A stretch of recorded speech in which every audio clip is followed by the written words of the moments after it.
Okay, ladies, let's continue with the endocrine system. Okay. Last time we left off looking at some parts. We just introduced it yesterday, the endocrine system. So for those of you who weren't here yesterday, we just talked about the endocrine system is a system that incorporates some parts that you can see in this diagram. So here are just some parts of the endocrine system. You'll see overlap with other systems, right? Like overlap with the reproductive system, overlap with the nervous system. The adrenal glands are involved in osmoregulation. Okay, so there's overlap. We talked about what we're going to focus on, which is the role of hormones. These are chemicals that go into bloodstream and travel all over your body. And then we talked about different types of hormones. We talked about, for example, hormones made from fat. And we talked about hormones made from protein. Okay? And then we looked at, for example, the question of why don't all cells respond to hormones? And we realized that they have to have a receptor to respond to the hormone. And if they do respond, don't assume every cell responds the same way. Alright? So that's kind of where we left off. So what we're going to do is we're going to go into a little bit more detail about how hormones work. Okay?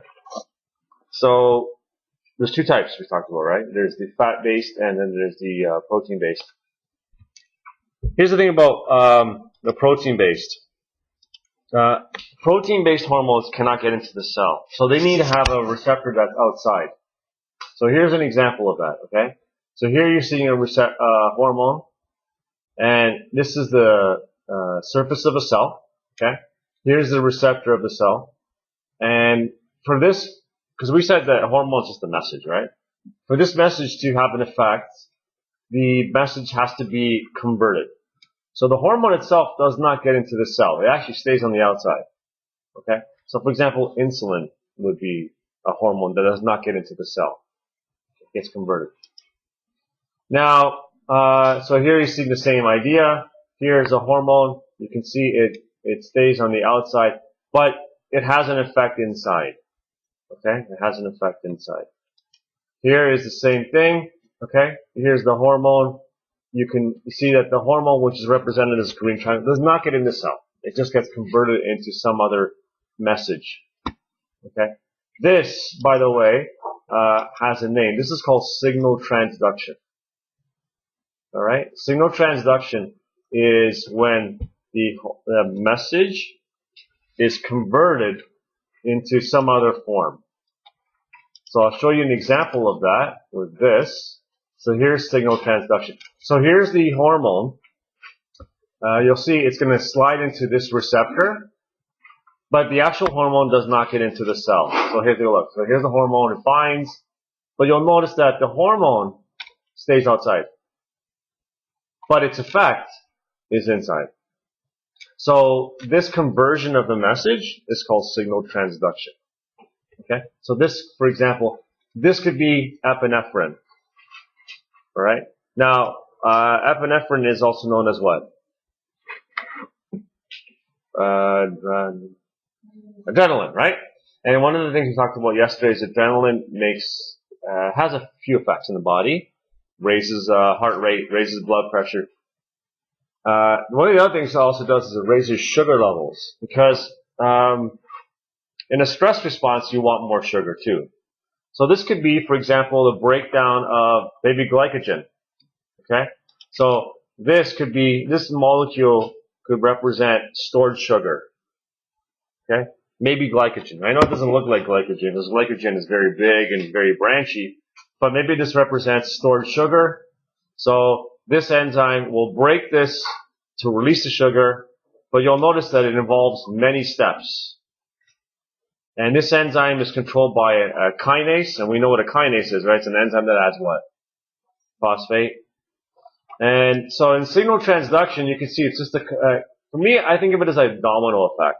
One thing affects something else, which affects something else, which affects something else, which affects something else. And in the end, you get this result, which could be the release of sugar.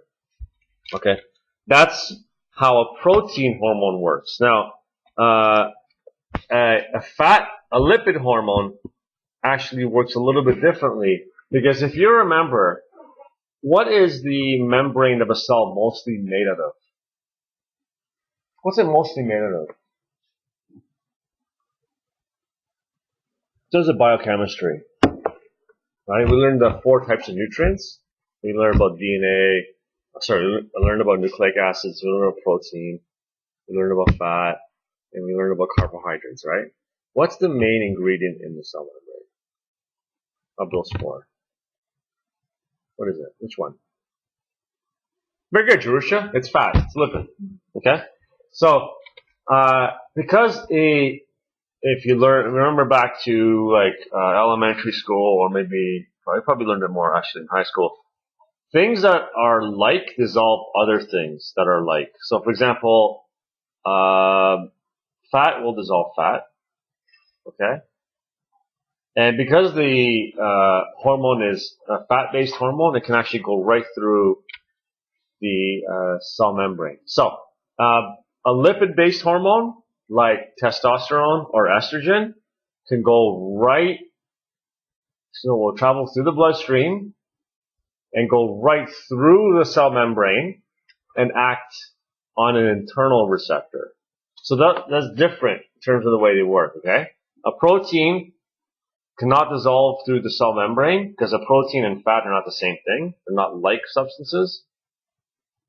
So the receptor for a protein hormone is on the outside, and the message gets converted.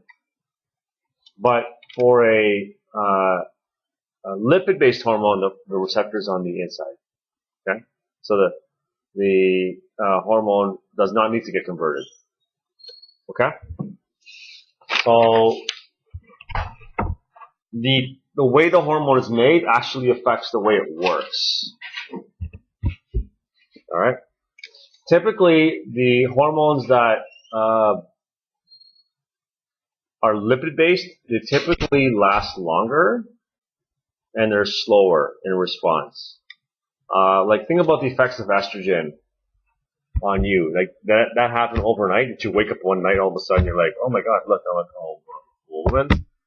No, that took a while, right? For estrogen and those estrogen-like hormones to convert you to that painful period of puberty. That was not immediate. But think about adrenaline. Okay, adrenaline works really fast. An adrenaline rush could take minutes, maybe seconds, right? So typically, a protein hormone is faster acting because of this signal transduction, because the message is converted into other things. The response is amplified. And because it's amplified, it's very, very dramatic. So it's not like in this picture here,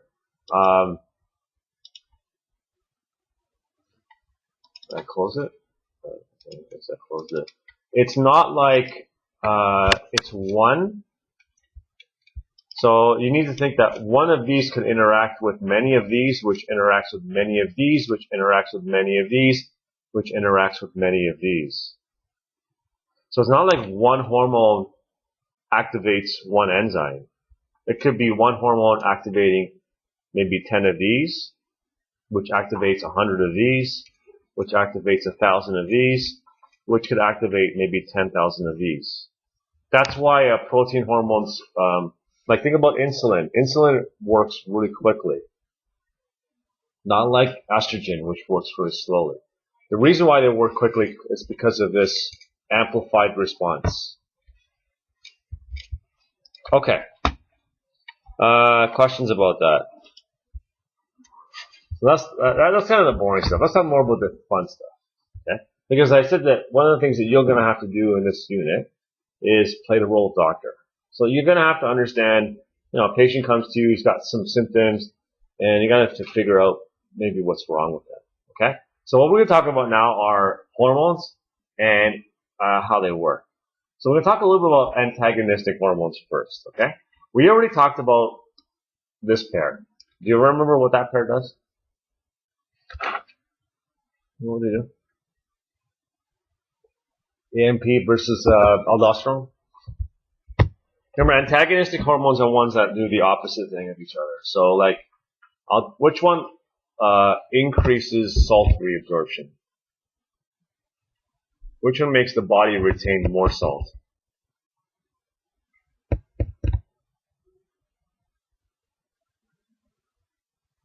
Aldosterone, very good. Okay, and then AMP is the antagonist, so it actually makes the body get rid of more salt. So let's talk about some other antagonistic hormones. Let's look at calcitonin versus parathyroid hormone, okay? So this is, we talked about this yesterday actually. When your calcium levels are too low, there's a hormone called PTH that does the following things. For instance, it causes your bones to break down and release calcium. It causes the kidneys to absorb more calcium. It causes your digestive system to absorb more calcium. Then we have calcitonin. And you can see it's almost the opposite. It prevents the breakdown of bone. It prevents increased reabsorption in the kidney. Okay? Those are examples of antagonistic hormones. Here's another pair. All right, with sugar levels. So here is the pancreas. And the pancreas does, you guys probably learned about the pancreas in grade 11, right? The digestive system. So we know it's involved in digestion. It's also involved in a few other things, including sugar regulation, all right? So there are two types of cells, and they secrete two different types of hormones. So the alpha cells secrete glucagon, and the beta cells secrete insulin. Basically, insulin will lower sugar levels, and glucagon will raise them, okay? So it looks kind of like this. So this is a negative feedback pattern, which we looked at yesterday. So here's your sugar levels, normal range, okay? You eat something that can be converted into sugar, like pasta, okay? Or a cracker. Sugar levels will go up. Now, you don't want it to go up too much. You want to bring it back down. So in that case, insulin is released. Now look at what insulin does, okay? It tells the cells, by the way, not all cells respond to insulin because they don't have what? They don't have the receptor, okay? So muscle cells, liver cells, they will respond to insulin because they have the receptor. What they will do is they will take sugar and they will absorb it from the bloodstream, because by the way, this is sugar levels in the blood, okay? Sugar levels in the blood. So sugar levels in the blood go up. The pancreas detects that, releases insulin. The insulin will lower sugar levels. You can see it goes down, okay? And look at some of the things that happen. It tells your muscles and liver to convert glucose into glycogen. Yeah, you can see it right here. Glucose into glycogen. It also promotes the storage of amino acids in fat. Now, why would your body want to store amino acids in fat?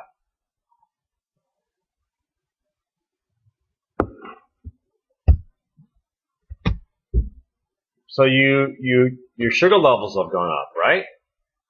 But that's telling you that you have fuel, and you could use that fuel for energy, and you don't need to use amino acids and fat for energy. You could store them because you have sugar you can burn. You understand that? Because if you don't have the sugar, then your body's going to have to turn to other things to burn. What do you primarily want to use to make energy? You want to use glucose. If you remember, we studied in chapter 2, we focused on what molecule? Glucose, right? So if we have enough glucose, well, we're going to want to store some. We're also going to want to store the amino acids and fats, okay? So you can see the effect is to lower sugar levels. But here's the thing. What if sugar levels are too low? That's a problem because your body needs the fuel. If sugar levels go too low, your brain will shut off and you will faint. But before that happens, your body will try to raise sugar levels. So here's the antagonistic hormone, glucagon. Okay? What it does is it raises sugar levels. It comes from the alpha cells. Look at what it does. It doesn't store amino acids or fats, it mobilizes them. Because here's the thing, if you don't have enough sugar, your body's going to have to turn to other things, right? So if you can't burn the sugar, you might have to burn the amino acids and fat. Here's something else that it does. It stimulates, here's a big word, Gluconeogenesis. What do you think that means? What does genesis mean? If I said to you that's the genesis of a great idea, what do you think that means, genesis? It's like a synonym for Genesis. Think the Old Testament. It's like creation, right? Creation. To make something. So gluconeogenesis means to make what? To make sugar. Because what's the primary molecule you want to use for fuel? Sugar. Okay? What do you think glycogenolysis is? Not breakdown of sugar, breakdown of glycogenolysis. Glycogen. Okay? So what's all of this? If you think about insulin, the job of insulin is to store and burn sugar, right? This is the opposite. This is the opposite. You're not storing anything because you don't have enough sugar. So these are antagonistic hormones. My friend Mark. So I'm going to give you this is an example of a case study, okay? Okay? Now it's a verbal one, but whatever. But this is a true story. I got to get the before and after picture because my friend Mark, I've always known him to be a few things. Smart. He was a year younger than me. He's a year younger than me. Okay. Tall. Thin. There's obviously a lot of more good characteristics about Mark, but three things. Okay, tall, thin, and smart. Okay, now the smart has nothing to do with what I'm going to explain. Neither does being tall. It's the fact that I've always known him to be a thin person. Okay, and so I think it's 13 years ago, he gets married. Okay, and we start noticing that Mark's starting to gain a bit of weight. And a little bit of weight turns into quite a bit of weight. Okay. Mark put on about 40 to 50 pounds. Now, when you're tall and thin, and you're hovering around, 160, 170 pounds, and you put on 40, 50 pounds, you really notice it. Okay. There's nowhere to hide it. So we're thinking, okay, well, he just got married, right? Maybe his wife is a fantastic cook. So I'm going to give you a warning, ladies. There's a very good chance that when you get married, that your husband may gain some weight. Okay? He may lose some hair. He may gain some weight. He may stop caring about what he looks like. I'm just giving you the realistic picture here, alright? Not everybody, but some people do, right? So, but there were a few other warning signs. He was also feeling always pretty tired. Now, so he has a massive weight gain and he's always feeling fairly tired. One day, he's at a traffic light. Okay? It's red. Now, he was driving a standard vehicle. How many of you guys drive? Who drives here? What do you drive? Do you ever drive standard? You guess so? Yeah. What do you guess so? You either did or you didn't. You have driven standard? You don't know. Okay. In an automatic vehicle, okay, which is what you're probably going to be driving, a car is on, and you're at a red light, your foot has to be on the what? On the brake, right? What happens if you take your foot off the brake? Car will go. Now, in a standard vehicle, That's not what's going to happen. In a standard vehicle, your foot comes off the brake, but you got to give the car gas. Otherwise, the car it'll just stall. It'll just stop. Okay? It's a little bit different. So he was driving a standard vehicle. He was at a red light, and he faints. He passes out. Now, luckily for him, he was driving a standard vehicle because the car just stalled. What would have happened if he was driving an automatic? The car would start to move in the intersection, right? Take him to the hospital. Do all these tests on him. Now, what do you think he has? It has to do with the pancreas, okay? What do you think he has? What's the problem there? And I'll be honest with you. I mean, I'm not a doctor. So when I give you a case study, there's always a chance it could be more than one. That's actually going to give you a little warning label right now, okay? There's always a chance, like just because I'm going to explain to you what happened to him, does that mean if that person gained weight, he's got the exact same problem? No. There's multiple ways someone can have the same symptoms, right? There's multiple ways you can have weight gain. There's nothing, it might not have anything to do with what I'm going to tell you right now. But what do you think happened to Mark? And it was based on something in his pancreas. Something was wrong in his pancreas. What do you think? What happened to Mark?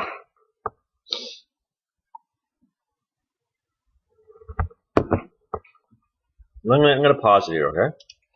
Give you guys some time to think about this. Okay, Nika, what'd you guess? All right, too much insulin. All right. Now, that actually would fit the profile because he had the rapid weight gain. And if you look at what happens when you have too much insulin, you'll notice you stimulate the storage of stuff. And we know that when your body goes into storage mode, it will gain weight. Right? Instead of storing the fuel, so instead of burning the fuel, you're storing it, you will gain weight. Now, why do you think he fainted? Here's the thing. Look at the curve here, right? When your sugar levels go up, insulin will bring it down. What if you have too much insulin, though? It will bring it down too much, too far. And the problem is if you go down too much, your brain will shut off. It's a way to preserve itself so that basically everything else will shut down so that the brain can just get enough nutrients and oxygen so that it can continue. So he had actually something called an insulinoma. Okay, an insulinoma. Okay. Now, anytime you hear the word oma, that means what? Like carcinoma, melanoma, lymphoma. It refers to cancer. Okay, it's cancer. OMA. Usually, we usually attach that to things that are cancerous. Now, his tumor was benign, so they removed it. There were some complications, but they removed it, and then he didn't have the surgery right away. I can't remember how long it took them to get the surgery, but they removed the tumor, and then everything was fine.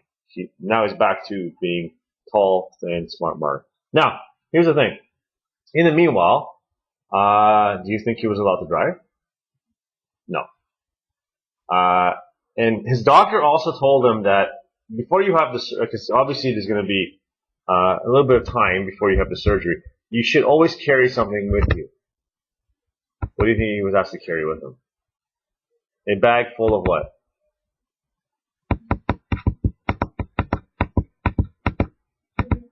Yeah, or something sweet, right? I think it was jelly beans. Let's carry a bag full of jelly beans with you. Okay, so there's an example of, you have a case study, you have some symptoms, you got to try to figure out what's wrong with the person and try to explain it, okay? So let's just talk a little more about this, okay? So let's talk about the role of the nervous system. Because the endocrine system, as you saw in the diagram, is composed of many parts. The part that controls the endocrine system is actually the brain. Okay? It's the brain that actually is the control center of the endocrine system. And it starts up here. This is the hypothalamus. This is the part that you saw that's involved in regulating water balance, temperature. Yeah, very good. Okay. The hypothalamus controls what's called the pituitary, which sits below. And the pituitary is divided into two parts. There's the front part, the anterior, and then there's the back part, or the posterior. The posterior part releases two hormones, ADH and oxytocin, which we talked about. ADH, and oxytocin is involved in contractions during childbirth. Also involved in releasing milk, because that's still muscular contractions, right? The front part, or the anterior part, releases a different set of hormones. Okay? You'll notice the hookup is a little bit different though. If you look at the posterior part, you notice by the way, do you guys know what these are? I should explain what these are. This is what you'll be studying in the next chapter. These are neurons, nerve cells. Okay? You'll notice the neurons in the hypothalamus extend all the way down to the posterior part.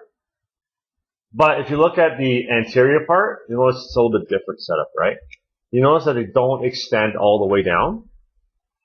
So they kind of end here. Now, here's the difference. In the posterior part, the chemicals that come out directly. In the anterior part, it's a little bit different. There's going to be a chemical that comes out of the hypothalamus, and what that chemical will do is it will stimulate the release of another chemical, which are these guys. So there's a little bit of a different setup here. I'll show you what I mean by that in a second, okay? So the front end, you can see, releases a different set of hormones. So prolactin, gonadotropic hormones, we'll talk about more of these, thyroid stimulating hormones, ACTH, which involves in the adrenal gland, and then the growth hormone, which is involved in growing muscle. Okay. So let me show you an example of this. Okay. So the hypothalamus will secrete these things called releasing or inhibiting hormones. So if we want to release ACTH, right over here, there's going to be a releasing hormone that tells the anterior pituitary to release ACTH.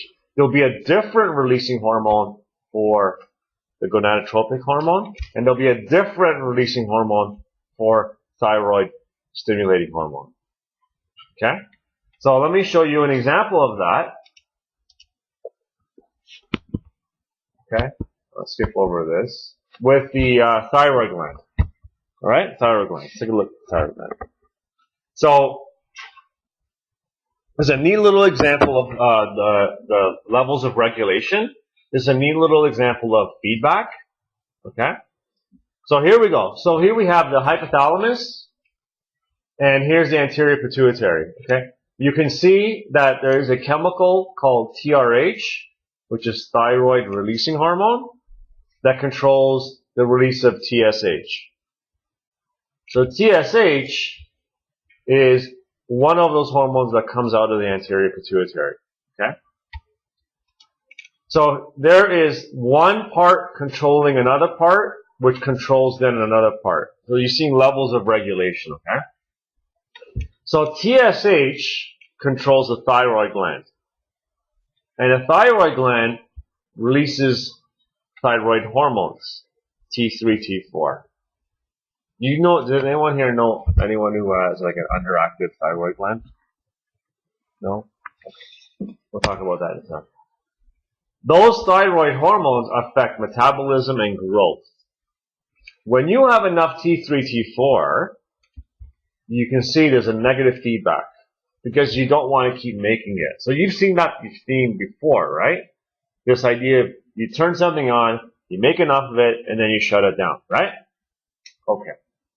So this is a neat little example of the levels of regulation. And you'll see this a few times, where the brain, one part of the brain controls another part of the brain, which then controls a target gland, which then has this feedback effect. You'll notice, however, the lady on the right, there's something unusual about her. What do you see?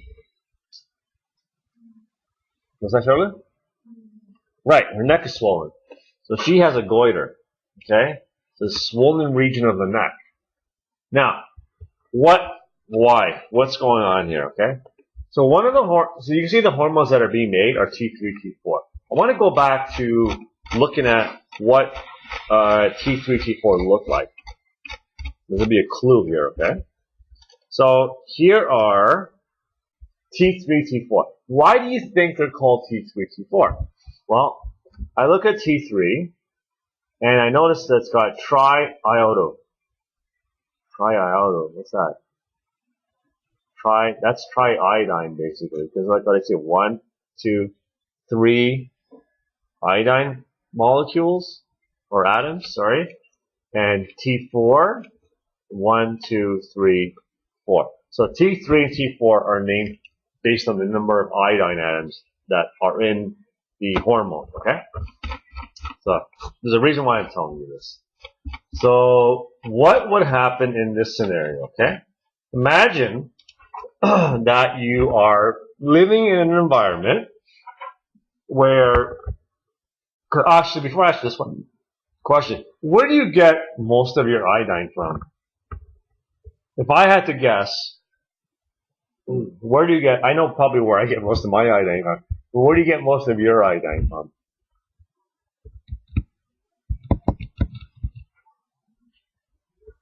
So a natural source would be like seafood, but most of our iodine probably comes from salt. If you go and get salt, it'll say iodized salt on it, okay? Because there's iodine in it. So if you're living in an area that's poor, where maybe you can't get access to iodized salt, and you can't get access to iodine in your diet, here's the problem. Your hypothalamus tells your anterior pituitary to release TSH. TSH tells the thyroid gland to make T3, T4. The problem is, it can't make T3, T4 because there's no what? No iodine. So what don't you get? You don't get the negative feedback loop. So what happens then is you get this constant bombardment of a message to the thyroid gland to make T3, T4. There's no way of shutting itself off.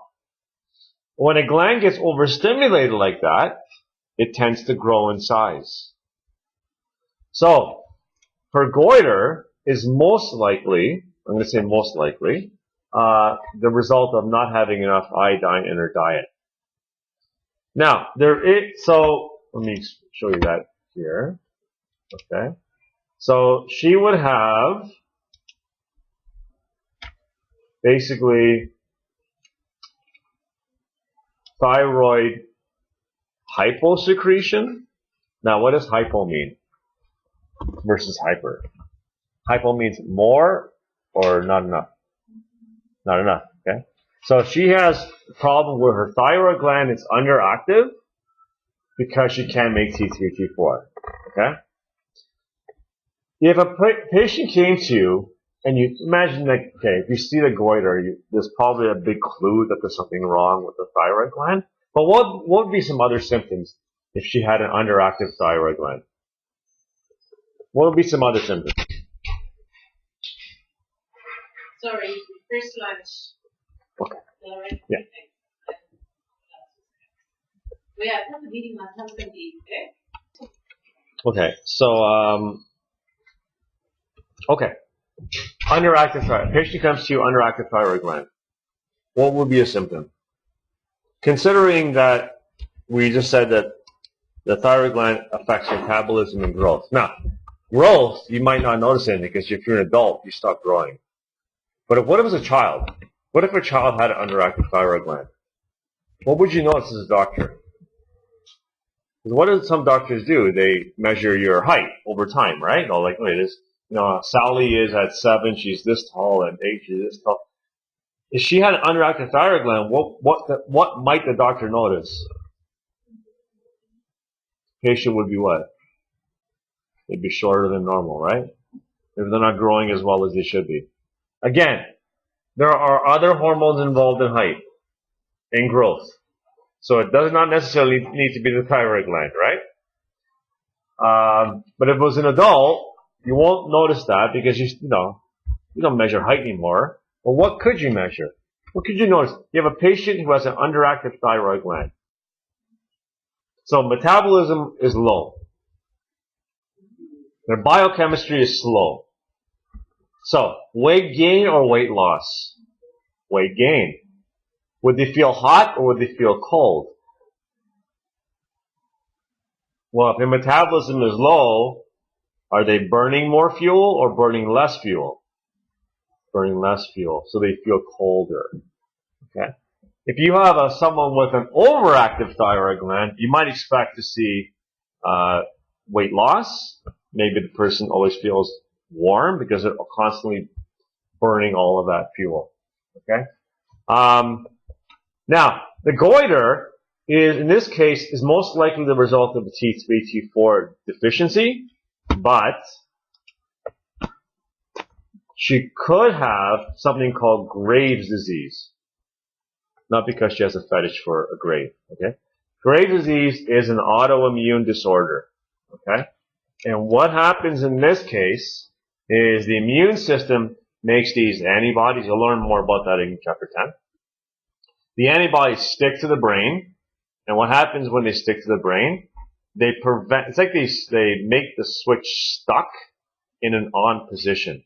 So what happens then in that case is these antibodies prevent the switching off from T3, T4. So you get the brain telling the thyroid gland to make T3, T4. T3, T4 tries to feed back, but it can't because these antibodies prevent that. So what happens is actually the same problem. The thyroid gland doesn't shut itself off. It's constantly being stimulated. So a goiter can be caused by hypersecretion, but you look at your patient. If you have a patient coming to you and you ask them a bunch of questions and you realize that their diet is really bad, most likely it's going to be because of iodine deficiency. Okay? Most likely. Okay, one last thing and then we're done. Okay? One last thing, because this is actually quite interesting. Does anyone live in Pickering? Pickering? Near the nuclear power plant? Nobody? So, remember Miss Widner? Okay. She was telling me, because she grew up in Pickering. And apparently, I don't know if I would imagine they probably still do this. The high schools there, they give their students iodine pills. You hear about this? No? Does he get iodine pills? So everyone in Oslo would see AJAX and sending their families iodine pills and to the school. Do you know why? Because it's the kind of slow. Yeah, so if there's a problem and there's a meltdown at the power plant, the nuclear radiation that will come out of that power plant, one form will be radioactive iodine. And you just saw that the thyroid gland tries to make hormones that have iodine in it, right? Well, here's the thing. If you're exposed to radioactive iodine, and that radioactive iodine is going to get into your thyroid gland, because your thyroid gland is storing the iodine to make the hormones, right? What's the problem? Because we know that radioactivity can increase what? Starts with the C. Cancer. So they notice is that people who were exposed to high levels of radioactive iodine developed, guess what type of cancer? Thyroid cancer. So why did they give iodine pills? Because if you say there's a problem, right? You take the iodine pills, your thyroid gland can only store so much iodine. So once it's saturated with iodine and you're exposed to radioactive iodine, it can't absorb it. It can't absorb it. Anyway, so that's just a little interesting thing. Okay, let's end there, okay? Ladies, that is it. Part 2.